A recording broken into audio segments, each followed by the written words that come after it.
نحمده ونصلي ونسلم على رسوله الكريم اما بعد فاعوذ بالله من الشيطان الرجيم بسم الله الرحمن الرحيم الصلاة والسلام عليك يا سيدي يا رسول الله وعلى آلك وصحبك يا سيدي يا حبيب الله۔ ہر جمعرات کو درس اخلاقیات ہوتا ہے۔ الحمدللہ ثم الحمدللہ، ہم نے شیخ سعدی علیہ الرحمہ کی مشہور زمانہ کتاب کریمہ سعدی اس کا درس مکمل کیا۔ چاہیے تو یہ تھا کہ میں اس کے مصنف شیخ سعدی علیہ الرحمہ کا شروع میں تعارف کرواتا، لیکن چونکہ وہ اب الحمدللہ مکمل ہونے کے بعد میں نے کہا ایک تو ان کا تعارف بھی ہو جائے، ساتھ آج ان کی روح کو ایصال ثواب بھی کر لیں، اور آئندہ سے ایک نئی کتاب کا درس شروع ہوگا، اس کا نام ہے پند نامہ۔ درس نظامی میں جو میرے زمانے میں درس نظامی راج تھا پاکستان میں، انڈیا میں، بنگلہ دیش میں، اس پورے ریجن میں، تو طلباء کو سب سے پہلے یہ کتاب پڑھائی جاتی تھی، جس کا میں نے درس مکمل کیا اور ابھی جس کا دینے لگا ہوں۔ بظاہر یہ کتابیں چھوٹی ہیں، لیکن اس کے اندر جو مواد بیان ہے نا ان دونوں کتابوں میں، ہمارے ایک بزرگ ہیں آج بھی باقاعدہ حیات ہیں، بہت بڑے عالم ہیں، محدث ہیں، محتمم ہیں، شیخ الجامعہ ہیں پیر حسین الدین شاہ صاحب راولپنڈی، جو جامعہ ضیاء العلوم کے محتمم اور بانی ہیں۔ آپ کا میں نے ایک قول پڑھا اور مجھے بڑا پسند آیا۔ آپ فرماتے ہیں کہ یہ دو کتابیں ایسی ہیں، کریمہ اور پند نامہ، جن کو شروع میں پڑھایا جاتا ہے، حالانکہ یہ ان طلباء کو پڑھانی چاہیے کہ جو پہلے تمام علوم پڑھ لے، قرآن کو پڑھیں، حدیث کو پڑھیں، فقہ پڑھیں، منطق پڑھیں، فلسفہ پڑھیں، بلاغت پڑھیں، فصاحت کو پڑھیں، صرف و نحو کو پڑھیں، بہت سے علوم کی شاخیں جو مدارس میں پڑھائی جاتی ہیں، ان سب کو جب ایک آدمی ایک اسٹوڈنٹ پڑھ لینا یہ کتاب اس کے بعد پڑھانی چاہیے۔ وہ کہتے ہیں کیوں؟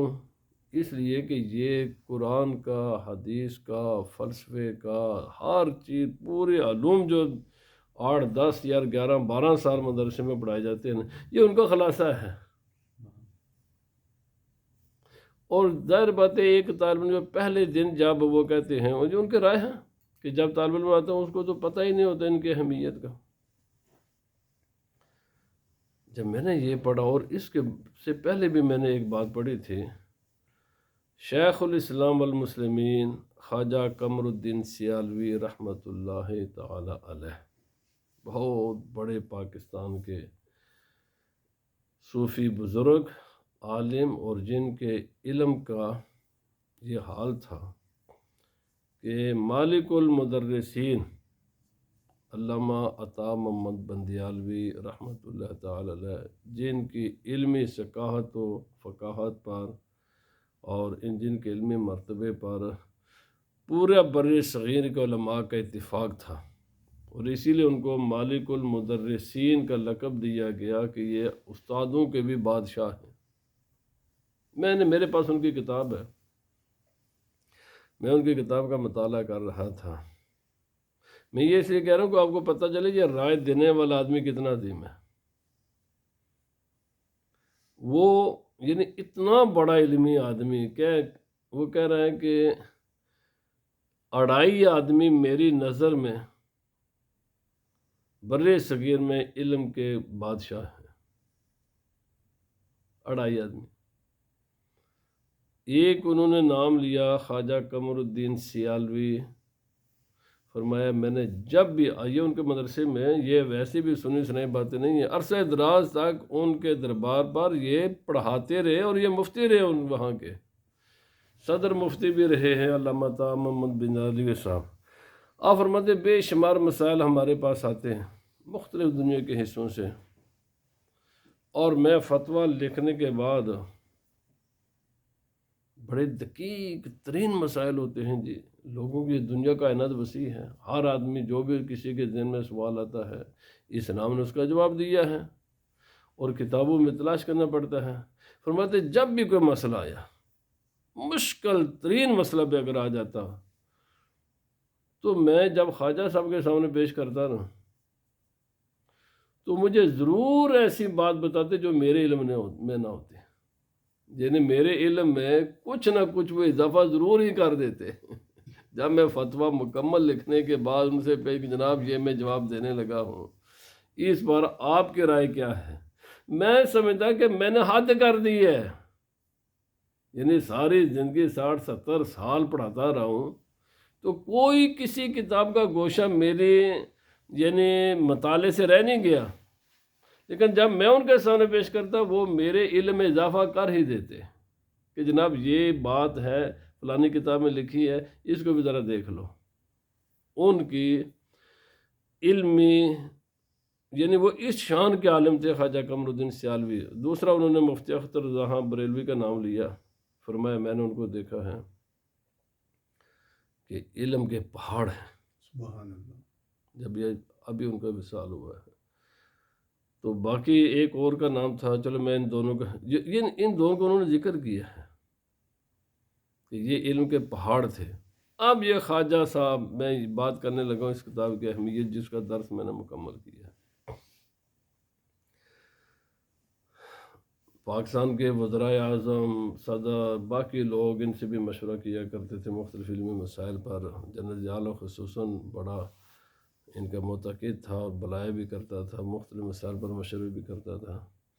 علماء بھی ان سے مشورہ لیا کرتے تھے. ایک مرتبہ علماء نے بڑے بڑے جید علماء جو ساری زندگی مدارس میں بیٹھ کر پڑھانے والے، پڑھنے والے، کتابوں کو کھنگالنے والے علماء نے آپ کو بلایا کسی مشاورت کے لیے. تو آپ جب گئے اس مجلس میں، مجلس مشاورت میں، تو آپ کے یہاں پر آپ نے نا یہ کتاب کریمہ رکھی ہوئی تھی جس کا درس ہم نے مکمل کیا. تو علماء حیران رہ گئے کہ اتنی بڑی بڑی لائبریریاں ہم پڑھتے ہیں سارا دن، سارے صبح و شام لگے رہتے ہیں، اور ان کے علم کا بڑا شہرہ ہے، پورے دنیا میں بڑا شہرہ ہے کہ بہت بڑے سکالر ہیں، بہت بڑے عالم فاضل آدمی ہیں، اور شیخ الاسلام، شیخ المسلمین، کمال. لیکن کسی کو یعنی یہ دیکھ رہا حیران رہے ہو کہ ان کے بغل میں ہے کیا ہے، یہ کیا لے کر آئے ہیں. تو جب وہ بات شروع تھی، جناب حضرت صاحب ہمیں بھی تو زیارت کرائیے، یہ آپ کے پاس کیا ہے. تو آپ نے یہ کتاب کریمہ نکالی. حضرت صاحب اتنی بڑے آپ یہ ہم تو آپ نے فرمایا یہ کتاب ولی بنانے والی ہے، صرف عالم نہیں بناتی. اگر کوئی انسان اس کتاب کو، دو کتابوں کو سمجھ لے، پاند نامہ اور کریمہ، فرمایا اس پر اخلاص کے ساتھ عمل کرے، وہ انسان عالم تو بنے گا نا، ساتھ اللہ کا ولی بھی بن جائے گا. فرمایا میں یہ اس لیے تمہیں لے کر آیا ہوں کہ تم سمجھتے ہو کہ یہ کتابیں سائز میں چھوٹی ہیں، سائز میں واقعتاً چھوٹی ہیں، لیکن جو کچھ ان کے اندر بیان ہوا ہے نا وہ اسلام، پورے اسلام کا خلاصہ بیان کیا گیا ہے. اگر کوئی زیادہ بھی نہیں بھی نہ کر سکتا، بس یہ دو کتابیں سوچ سمجھ کر پڑھ لیں، عمل کر لیں، عالم بھی بن جائے گا، ولی بھی بن جائے گا. تو میں اس لیے کہنے لگا ہوں، یعنی ایک درس مکمل کیا، دوسرے کا درس انشاءاللہ شروع کرنے والے ہیں. شیخ سعدی علیہ الرحمہ جنہوں نے یہ کتاب لکھی کریمہ سعدی، بڑے مشہور ہے دنیا میں. شیخ سعدی علیہ الرحمہ آپ عجوبہ روزگار ہیں، آپ کی شخصیت عجوبہ روزگار ہے. کیوں کہ ہم جب تاریخ کو کھنگالتے ہیں نا، تاریخ پڑھتے ہیں تو بہت سی شخصیات کا ذکر ملتا ہے تاریخ میں، اور جب ہم ان کو دیکھتے ہیں تو کسی ایک صفت میں وہ طاق ہوتے ہیں، ماہر ہوتے ہیں. مثلا حاتم طائی کا ذکر ہے جی، حدیث میں ذکر ہے، بہت مشہور انسان ہے حاتم طائی کا، ان کو حاتم طائی بطور مثال ضرب المثل بیان کیا جاتا ہے۔ ایک صفت تھی اس میں، وہ بڑا سخی تھا، سخاوت کی وجہ سے حاتم طائی کا نام دنیا میں گونجتا ہے۔ نشیر وہاں کا ذکر ہے، بہت ذکر آتا ہے، اس میں ایک صفت تھی صفت عدل، بڑا عادل تھا، وہ کسی کے ساتھ کوئی نا انصافی نہ خود کرتا نہ کسی کو کرنے دیتا۔ ابن بطوطہ ہے، بڑا نام ہے دنیا میں، کیا صفت ہے اس میں؟ اس نے پوری دنیا کو گھوما ہے، سیاحت کی ہے، بڑی بڑی مشکلات کا سامنا کیا ہے۔ یہ اس کی صفتیں ابن بطوطہ میں بے شمار فلمیں آپ کو نظر آئیں گی، بہت سے لوگوں نے کام کیا، بہت زیادہ کام کیا گیا ابن بطوطہ پر۔ امام غزالی کا شہرہ پوری دنیا میں ہے، مسلم غیر مسلم کی تمیز بھی نہیں ہے۔ آپ جہاں بھی جاؤ گے، دنیا کے کسی بھی تعلیمی درسگاہ میں چلے جاؤ گے، آپ کے جو بھی فلسفہ، علم، اخلاقیات کے لوگ، دنیا کا ہر صاحب علم انسان امام غزالی کے نام سے واقف ہے۔ ان کے شہرت، جن کا درس ہم دیتے ہیں، کل جن کا درس ہوا تھا، فلسفے، منطق، حکمت و دانش میں ضرب المثل ہے۔ کہتے ہیں کہ ان جیسا آج تک کوئی انسان پھر ان کے بعد پیدا نہیں ہوا۔ میں نے کہا شیخ سعدی علیہ الرحمہ عجوبہ روزگار ہیں۔ وہ اس لیے علماء کہتے ہیں کہ تاریخ میں جتنے بھی ہمیں نام ملتے ہیں نا، کسی میں کوئی ایک صفت کی وجہ سے اس کی شہرت ہے۔ شیخ سعدی علیہ الرحمہ یہ وہ شخصیت ہیں کہ جس میں ہر صفت موجود ہے۔ علماء یہ فیصلہ نہیں کر سکتے، یہ فلسفے میں بڑے ہیں، زبان دانی میں بڑے ہیں، قرآن و حدیث کی تفسیر و تشریح اور محدث کے اعتبار سے یہ بڑے ہیں، عدل و انصاف کے اعتبار سے بڑے ہیں، عبادت کے حساب سے بڑے ہیں، سیاحت کے اعتبار سے بڑے ہیں۔ کس حوالے سے ان کی بات کریں؟ جب بیان کرنے والے جب بیان کرنا شروع کرتے تھے شیخ سعدی کا، تو یقین جانیے حیران رہ جاتے ہیں۔ آخر کار انہوں نے ایک ہی لفظ جو مجھے بھی سب سے زیادہ پسند ہے، وہ کہتے ہیں ان کی شخصیت کو بیان کرنے کے لیے باقی لفظ پورے ہی نہیں ہیں، سوائے اس کے یہ کہا جائے کہ یہ شخصیت عجوبہ روزگار ہے۔ یہ خدا تعالی نے ایک ایسی شخصیت بنا کر بھیجی ہے کہ جس کو جس بھی نظر سے دیکھیں گے آپ کو عجیب نظر آئے گی، یعنی جس بھی نظر سے دیکھیں گے نا عجیب نظر آئے گی۔ بادشاہوں کے دربار میں دیکھیں تو آپ کو وہاں بادشاہوں کو نصیحت کرتے وقت ایک ایسا ماہر سیاستدان نظر آئے گا کہ جس سے بہتر دنیا میں کوئی سیاستدان نہیں ہے۔ سبحان اللہ۔ ادب و علم کے اعتبار سے دیکھیں تو جب وہ لکھتا ہے،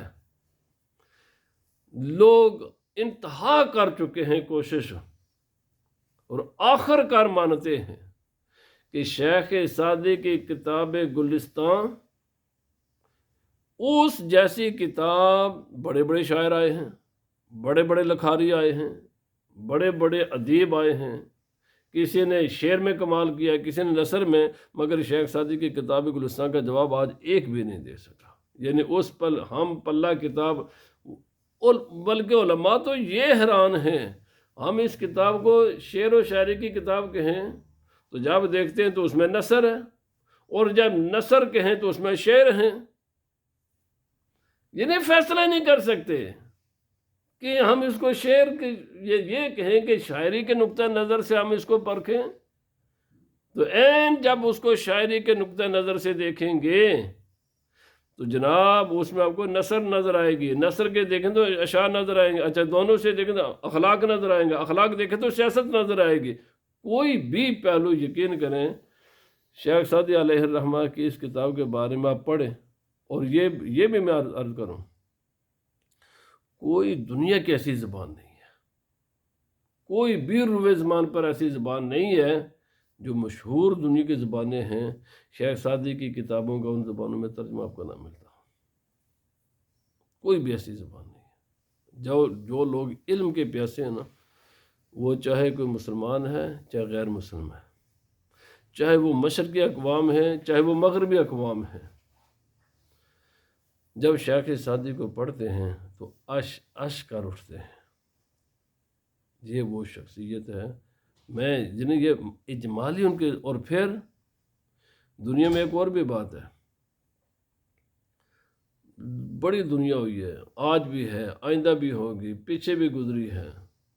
لوگوں نے جو کچھ لکھتے ہیں نا، وہ زیادہ تر کتابوں پر ڈپینڈ کر کے لکھتے ہیں۔ کتابیں پڑھ کر بس وہ سب کچھ ڈپینڈ کرتے ہیں کتابوں پر۔ شیخ سعدی علیہ الرحمہ نے جو کچھ بھی لکھا ہے، ویسے تو آپ نے جب آپ فارغ ہوئے مدرسے سے تو آپ کی عمر 50 برس تھی، پڑھا اتنا تھا، آپ نے اتنا پڑھا تھا۔ جس دن آپ مدرسے سے فارغ ہوئے اس دن آپ کی عمر 50 برس تھی۔ یہ بھی نہیں کہ آپ نے کتابوں، اور بلکہ میں آج ہی پڑھ رہا تھا، یہ صرف 3 گھنٹے سویا کرتے تھے۔ سونے کا معمول کیا تھا؟ 3 گھنٹے، باقی سارا وقت کتابوں میں صرف کرتے تھے۔ یعنی 3 گھنٹوں کے علاوہ یا شب بیداری میں، عبادت الہی میں، یا یہ جتنا بھی وقت صرف کرتے ہیں، بلکہ عجیب و غریب ان کے واقعات آتے ہیں کتابوں میں، عجیب و غریب واقعات ہیں کہ چلتے، یعنی اگر چلتے وقت تو انسان نہیں پڑھتا، یہ چلتے وقت بھی پڑھتے تھے۔ یعنی جب چلتے نا تو یہاں سے وہاں جانا ہے، یہ اتنا وقت بھی اپنی کتاب کو اپنے سے الگ نہیں کرتے تھے یا اس کو بند کر کے نہیں چلتے تھے کہ جناب یہ وقت میرا کتاب سے جدا ہو جائے۔ یہ وہ وقت بھی علم کے لیے استعمال کرتے تھے، یعنی یہ بھی بات نہیں ہے، لیکن اتنی زبردست کتابوں کے ساتھ محبت، اس قدر گہرا مطالعے کے باوجود آپ نے کوئی بھی بات ایسی نہیں لکھی جو صرف کتابوں پر سے دیکھ کر لکھی ہو، کوئی بھی ایسی بات نہیں لکھی۔ ہر بات کا آپ نے اپنے ساتھ ایک عملی پریکٹیکل تجربہ ہوا آپ کو، اس لیے آپ ہر بات کی ایک دلیل۔ کیسے تجربہ ہوا؟ یہ امریکہ تو بعد کی، یا آسٹریلیا یہ بعد کی دریافت ہیں۔ یہ ابھی شیخ سعدی کے زمانے میں امریکہ اور آسٹریلیا کے نام کا کوئی ملک انسانوں کو معلوم نہیں تھا، چونکہ وہاں انسان ہی نہیں تھے۔ ان 2 ملکوں کو چھوڑ کر روئے زمین کا کوئی بھی ایسا ملک نہیں ہے کہ جس میں شیخ سعدی بذات خود نہ پہنچو۔ آپ حیران ہوں گے آج جب آپ ان کی شخصیت کو پڑھیں گے۔ ایشیا کی خاک کھنگالی ہے آپ نے، 4 مرتبہ ہندوستان کا سفر کیا آپ نے، رشیا، وسط ایشیائی ریاستیں، یہ یورپ، افریقہ، پورا مڈل ایسٹ۔ آپ کے زمانے میں جہاں بھی کوئی انسان کی آبادی موجود تھی نا، چائنا، پھر وہ آگے چلے جائے تھائی لینڈ، پھر وہاں سے، یعنی دنیا کے جو 5 بڑے سیاح ہیں نا، میں نے ابن بطوطہ بھی ساری پڑھی ہے، سب اس کا سفر پڑھا ہے، وہ بھی بہت بلا شک و شبہ وہ دنیا کا بڑا سیاح تھا، لیکن اس کا سیاحت کا زمانہ 25 ایئر ہے۔ اس کو ٹوٹل دنیا پھرنے میں کتنا عرصہ لگا ہے؟ 25 ایئر۔ شیخ سعدی نے دنیا چھانی ہے اور آپ نے دنیا 30 سال میں چھانی ہے۔ آپ کی زمانے سیاحت ابن بطوطہ سے زیادہ ہے، اور ابن بطوطہ کا اگرچہ سمندری سفر بہت بڑا ہے مانتا ہے ہم، لیکن کوئی دنیا کا ایسا سمندر نہیں ہے جس میں شیخ سعدی نے سفر نہ کیا۔ کوئی بھی ایسا سمندر دنیا کا نہیں ہے کہ جس پر شیخ سعدی نے سمندر نہ کیا ہو. یعنی زمین کو بھی کھنگالا، سمندروں کو بھی آپ نے کھنگالا ہے. اور پھر کوئی دنیا کا ایسا مذہب نہیں ہے. عیسائیت ہے تو ان کے یہ ایسا نہیں کہ سن سنا کر باتیں کی ہیں، ان کے چرچوں میں سال ہا سال تک بیٹھ کر ان کو دیکھا ہے یہ کیا کرتے ہیں. ہندوؤں کو یہ نہیں سن سنا کر باتیں کی ہیں. سومنات میں آپ نے عرصہ دراز تک سومنات میں اور انڈیا میں جا کر ان کے مندروں میں رہ کر سب کو واقعات لکھے. یہی حال یہودیوں کا ہے. اور ایسے بھی نہیں ہے شیخ سعدی علیہ الرحمہ، ایسے بھی نہیں ہے کہ چونکہ زبان کا مسئلہ ہوتا تھا.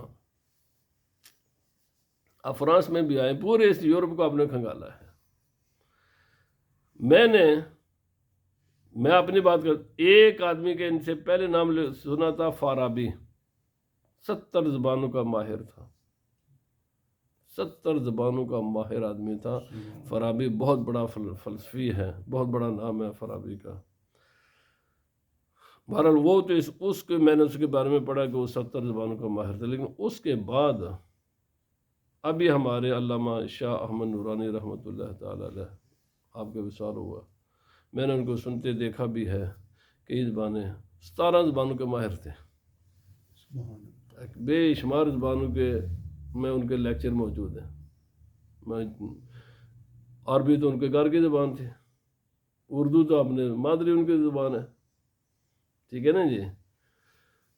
فارسی ہے، عربی ہے، اردو ہے، باقی بے شمار قسم کی زبانیں. فرینچ بولتے تھے، مجھے ان زبانوں کے نام بھی نہیں آتے. میں نے کئی زبانیں ان کو بولتے ہوئے، افریقی زبانیں میں نے سنا ہے، انگلش میں تقریر کرتے ہوئے ان کے بے شمار انگلش میں لیکچر بھی موجود ہے. علامہ شاہ نورانی ان کے والد کے جاپانی زبان لیکچر ہے، جاپانی میں، مختلف زبانوں میں. علامہ عبدالعلیم صدیقی کے لیکچر یوٹیوب پر موجود ہے. لیکن ان کی زبان دانی جس میں انہوں نے تقریریں وہ مختلف ممالک میں کرتے تھے، جن زبانوں میں لیکچر بھی موجود ہیں. بعض 17 تک کتابوں میں لکھا ہے کہ علامہ شاہ احمد نورانی 17 زبانوں کے بڑے یعنی قادر الکلام تھے آباد. پھر ان سے زیادہ میں نے دیکھا ڈاکٹر حمید اللہ، ابھی کچھ عرصہ پہلے پیرس میں ان کا انتقال ہوا ہے. 25 زبانوں پر مہارت تھی، 25 زبانوں پر مہارت تھی ڈاکٹر حمید اللہ صاحب کو. اللہ پاک ان کے مغفرت فرمائے. بڑا اچھا کام کیا، بہت علمی کام کیا انہوں نے. شیخ سعدی علیہ الرحمہ کے بارے میں ابھی جب میں نے کہا درس دینا تھا، میں نے ان کے بارے تو جب میں نے پڑھنا شروع کیا شیخ سعدی کے بارے میں تو 26 زبانوں پر فل مہارت تھی آپ کو. سبحان اللہ. اچھا 26 دنیا کی زبانیں، 26 ہمارے پاکستان بھی گئے، یہ ملتان، گجرات، یہ کاٹھیا واڑ، یہ دلی، یہ اور ایک بار نہیں گئے جموں. اور وہ ان سارے ان علاقوں کے آپ نے لکھے اپنی کتابوں میں، واقعات سارے لکھے ہیں وہاں کے. تو کہنے کا جو میں کہنا یعنی 26. اچھا فرینچ، بڑے ماہر تھے فرینچ کے آپ. اسی طرح رشین زبانیں، یعنی وہ جہاں جاتے وہاں کی زبان کی مہارت بھی حاصل کرتے تھے. یہ ایسے بھی نہیں ہے کہ چلو سن سنا کر باتیں. میں یہ کہنا لگا ہوں شیخ سعدی کا مقام اسی لیے عجوبہ روزگار ان کو کہا جاتا ہے کہ ایسی امیزنگ شخصیت ہے اسلام کی تاریخ میں کہ جس بھی حوالے سے ان کو دیکھو گے آپ کو عجیب نظر آئے گا. کون ہے آج جس کو 26 زبانوں کی مہارت ہو؟ اچھا علم دیکھو، قرآن حکیم کی تفسیر، قرآن حکیم کی مہارت عجیب. رسول اللہ صلی اللہ علیہ وسلم کے حدیث پر ان کی نظر کمال، فقہ پر کمال، عربی ادب پر کمال، فلسفے پر کمال، فارسی پر ویسے ہی ان کے اپنے فارسی زبان. یعنی جو کچھ بھی شیخ سعدی نے لکھا ہے نا، پڑھنے کے ساتھ ساتھ پھر سمندروں کے حوال، پھر بادشاہوں کے حوال، پھر غریبوں کے حوال. یہ بھی نہیں کہ اب صرف بادشاہوں کے درباروں میں رہے ہیں. آپ کی زندگی عجیب ہے. آپ نے جیل کی زندگی بھی گزاری ہے، 7 سال جیل میں بھی رہے. آپ نے مزدوروں کے ساتھ مزدوریاں بھی کی ہیں، آپ کی بڑی عمر ہوئی ہے. بعض 100 سال پر تو سب کے اتفاق ہے، تمام مورخین اس بات پر تو متفق ہے کہ آپ کی عمر 100 برس تھی، لیکن بعض کہتے ہیں کہ آپ کی عمر 108، لیکن بعض کہتے ہیں 120 سال تھی. بہرحال 100 سال پر تو کسی کا اختلاف نہیں ہے نا جی. آپ نے زندگی کا ہر رخ دیکھا ہے، غربت بھی دیکھی ہے، مزدوروں کی ان کی مشقتیں بھی خود کی ہیں، یہ نہیں ہے سنی سنائی ہیں، خود کیے ہیں. ہر مسئلے سے آپ خود گزرے ہیں. بادشاہ تو ترستے تھے، یعنی جس شخصیت کے لیے. اور پھر بعض ایسے لوگ ہوتے ہیں جن کی شہرت مرنے کے بعد ہوتی ہے، یا شیخ سعدی کی وہ شخصیت ہے، اب یہ مدرسے ہی میں تھے تو آپ کی شہرت یعنی جامعہ نظامیہ بغداد سے نکل کر انڈیا میں بھی ان کا جو نا ڈنکا گونجتا تھا، رشیا میں بھی ڈنکا گونجتا تھا، افریقہ میں بھی ڈنکا گونجتا تھا. اسی لیے آپ جہاں بھی جاتے کسی کو پتہ بھی چلتا تھا شیخ سعد تو بادشاہوں کی خواہش ہوتی کہ سب سے پہلے میرے دربار میں آئے.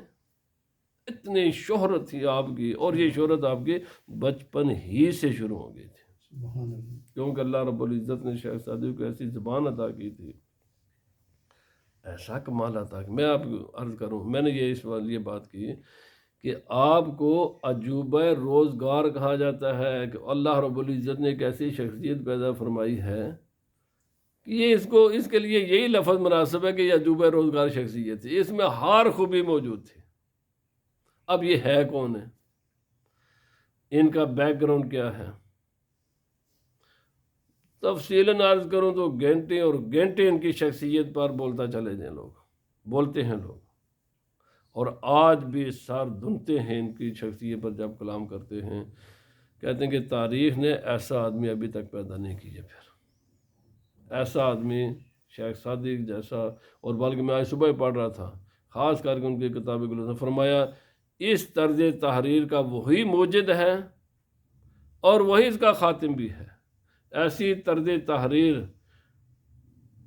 سب سے پہلے خدا کی اس دھرتی پر آپ ہی نے لکھی ہے، اور آپ نے لکھ کر اس باب کو بند بھی آپ ہی نے کر دیا ہے. آپ جیسی پھر یہ کتاب کوئی نہیں لکھ سکا، گلستان جیسی. انشاءاللہ اس کا درس میں دوں گا. اس کے بارے میں ان کی اوریجن کیا ہے، اصلاً یہ کہاں سے ہیں، تو 3 روایتیں ہیں. ایک یہ ہے کہ آپ اصلاً یمنی ہیں، عرب ہیں، یمنی ہیں. یمن سے ان کے آباء و اجداد ایران میں گئے تھے، ایک روایت یہ ہے. لیکن جو ان کے تصاویر اس من میں ظاہر بات ہے ہاتھوں سے لوگ بلاتے تھے، اور تصاویر کی بھی بہت سی قریب ہیں. میں نے اس پر بھی پھر بات کی، تصویر یہ ویسے تو نہیں ہے لیکن ان کی تصویریں صحیح ہیں، کیونکہ ملتان میں ان کی تصاویر بنائی گئی. آج بھی اوریجنل ان کے زمانے کی جو ہاتھ سے بنائی گئی تصویریں وہ موجود ہیں. تو وہ کہتے ہیں یہ جو آپ کی شکل کی تصویریں موجود ہیں نا، ان کے ملتی جلتی یہ شکل معمولی سا فرق ہو سکتا ہے، لیکن یہی ہے، آپ کی شکل یہی تھی جو آج ہمیں نظر آتی ہے. اگر ان کی شکل و شباہت کو دیکھیں تو یمنی زیادہ محسوس نہیں ہوتے. دوسری روایت یہ ہے کہ آپ اصلاً مکہ معظمہ کے تھے، جنہیں آپ کے آباء و اجداد مکہ معظمہ کے تھے. ظاہر بات ہے وہاں پر زیادہ تر اہل قریشی لوگ تھے، تو ان کا آباء و اجداد کا تعلق مکہ معظمہ میں کسی قریشی سے تھا. لیکن ایک روایت جب ان کے کام دیکھیں تو مجھے جو دل کو لگتی ہے نا بات، وہ یہ ہے کہ یہ حضرت علی کی اور حضرت فاطمہ کی اولاد میں سے ہیں. سبحان اللہ. سبحان اللہ. حضرت شیخ سعدی یہ حضرت علی اور حضرت فاطمہ کی اولاد میں سے ہیں.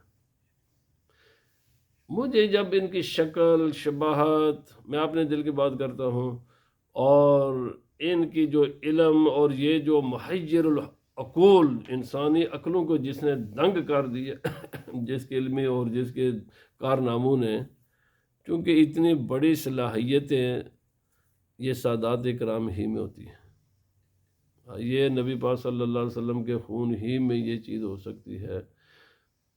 بہرحال یہ 3 روایتیں ہیں ان کے بارے میں۔ ان کی والدہ کا نام تھا حضرت آمینہ رضی اللہ تعالیٰ یا رحمۃ اللہ تعالیٰ علیہ، اور ان کے والد کا نام تھا عبداللہ۔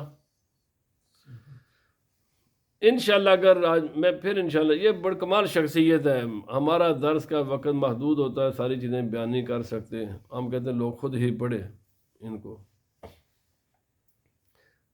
پہلی بات جو ان کی شخصیت کی جہاں سے مجھے خوبصورتی نظر آتی ہے، انتہا درجے کی خوبصورتی، اپنی ماں کے انتہا درجے کے مؤدب، ادب کرنے والے، پیار کرنے والے، فرما بردار، اور بچپن میں جو یعنی زبان تو خدا نے ایسی ان کو عطا کی تھی نا، کوئی الہامی زبان تھی کہ جس سے بھی یہ بات کرتے نا دلوں کو چیر کر رکھ دیتے تھے اپنی میٹھی گفتگو کے ساتھ۔ سبحان اللہ، سبحان اللہ۔ آپ اپنی ماں کے بڑے فرما بردار تھے، بے حد پیار کرنے والے، بے حد فرما بردار اپنی ماں کے۔ کسی نے بچپن میں ہی میں آپ سے، بلکہ اپنے آپ کے والدہ ہی نے پوچھا کہ بیٹا تو بڑا میرا ادب کرتا ہے، تو میرا بڑا ہی فرما بردار ہے، مجھے بے حد مجھ سے پیار کرتا ہے۔ ظاہر بات ہر اولاد کرتی ہے، کیوں؟ مائیں جیسی بات ہے نا، محبت سے کرتے ہیں۔ اب دیکھیں ان کا عقل و شعور کہ میں جو بات بتانے لگا ہوں نا، کہ اپنے بچپن میں ان کے عقل و شعور کا کیا عالم تھا۔ اللہ، چھوٹے ہیں، ماں نے پوچھا بیٹا تو اتنا میرا بڑا ادب کرتا ہے، بڑا مجھے پیار کرتا ہے، کیوں کرتا ہے ایسے؟ تو کہا اماں جی، جس نے اس نازک بدن کو جب یہ حرکت بھی نہیں کر سکتا تھا، جب اس کی حرکت میں کوئی توازن بھی نہیں تھا، تو جس نے اس بدن کو اپنی مشقتوں کے ساتھ اٹھائے رکھا اور اتنا مجھے آج اپنے پاؤں پر کھڑا کر دیا، کیا میں اس ماں کا ادب نہ کروں؟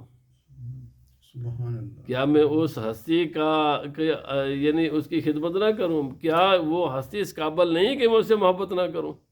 سبحان اللہ۔ یقین کریں، آپ پڑھیں کتاب میں یہ ایسا جواب کہ جس جواب نے آپ کے والدہ کو بھی اور آپ کے والد کو بھی فرفتہ کر دیا۔ سبحان اللہ۔ یعنی اس جواب نے ایسی کمال قسم کے گھر میں، یہاں سے آپ کی شخصیت کا آغاز ہوا تھا۔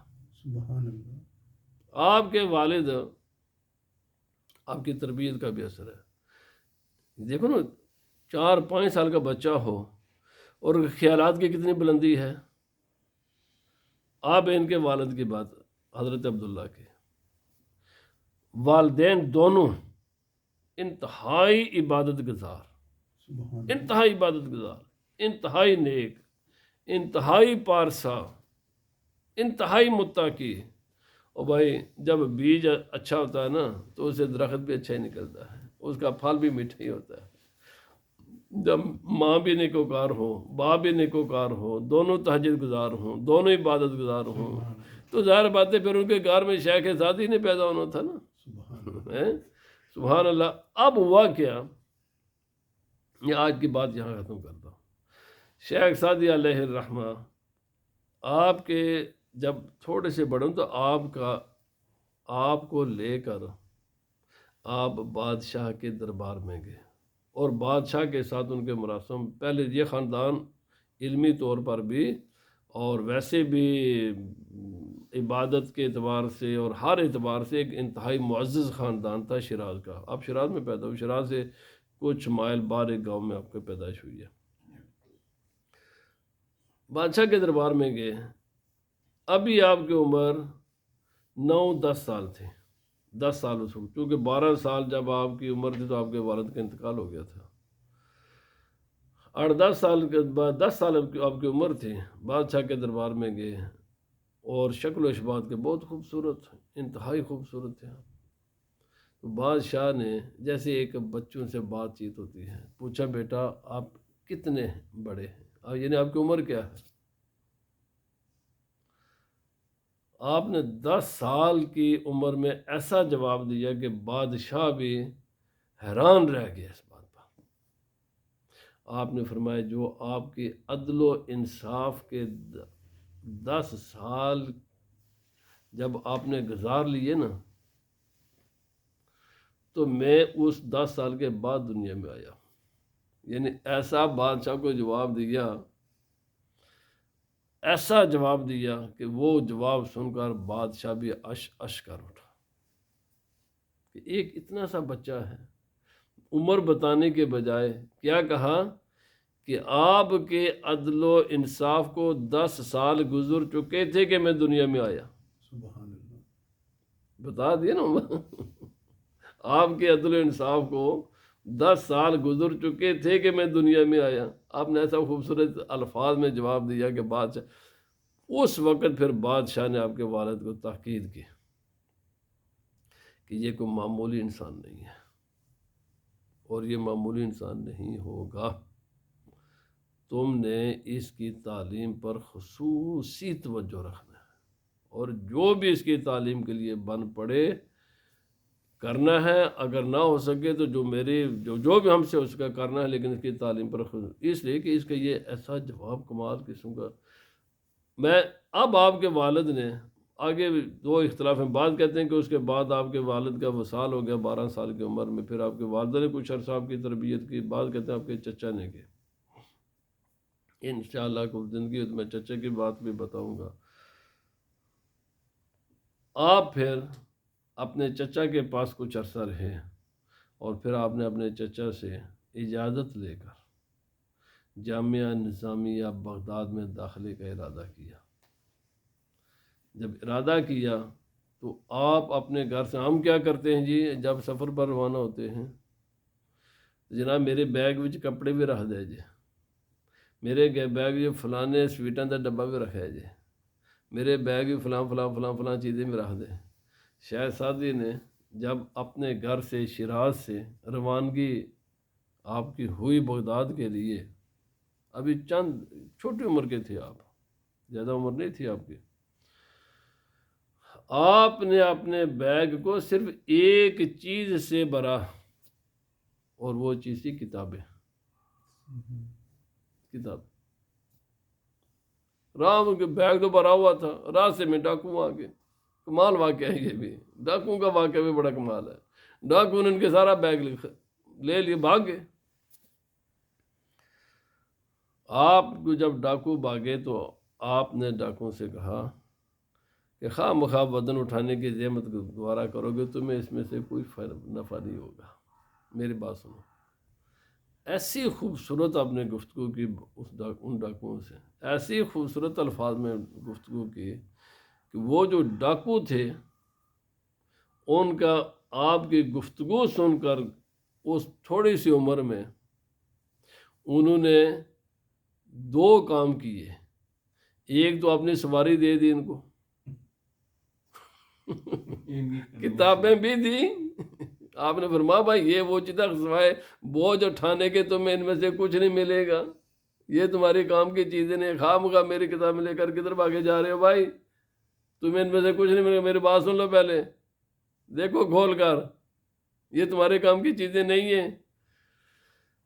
جب انہوں نے دیکھا تو آپ نے پھر ایسی خوبصورت انداز میں آپ نے بادشاہ ان چوروں سے گفتگو کی کہ انہوں نے سواری بھی دی اور 2 چور بھی ساتھ لگائے کہ جاؤ ان کی منزل تک تم پہنچا کر آؤ، اور پھر اللہ تعالیٰ نے اسی سبب سے ان کو ہدایت عطا فرما دی۔ یعنی شیخ سعدی کی جو زبان تھی نا، جس طریقے سے وہ گفتگو کرتے تھے، یہ حیران کن ہے دنیا میں۔ اور میں نے ابھی عرض کیا کہ ہم مسلمانوں سے زیادہ، بالکل یہ بڑا افسوس سے کہنا پڑتا ہے، شیخ سعدی پر غیر مسلموں نے زیادہ کام کیا۔ آپ انگریزی میں دیکھیں، فرینچ میں دیکھیں، بلکہ فرانس نے تو اپنے قانون کا نام ہی سعدی قانون، ان کے کنسٹیٹیوشن کا نام ہی شیخ سعدی کے نام پر ہے۔ فرانس کے کنسٹیٹیوشن کا نام شیخ سعدی کے نام پر ہے۔ اقوام متحدہ میں جس کا شعر لکھا ہوا اس کے گیٹ پر، وہ شیخ سعدی کا نام ہے۔ یہ شیخ سعدی ہیں، اس شیخ سعدی کو ہم مسلمانوں سے زیادہ غیر مسلموں نے، یہ جو آج مقبرہ ہے نا ایران میں،